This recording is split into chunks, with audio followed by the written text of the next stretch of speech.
นี่คือเก่ามาเนี่ยนอนเผาโมไปทางไหนนอนเผาเนี่ย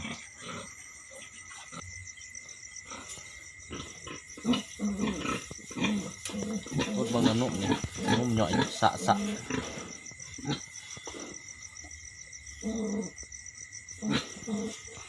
พอเสร็จแล้วก็จะออกเลย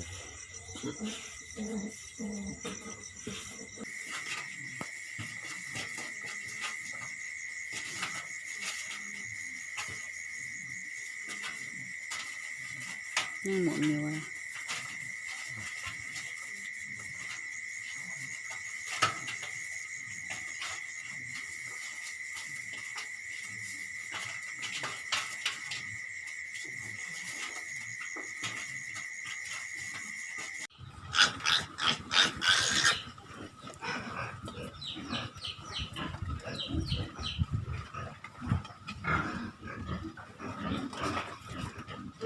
ผลงานออกมาคืน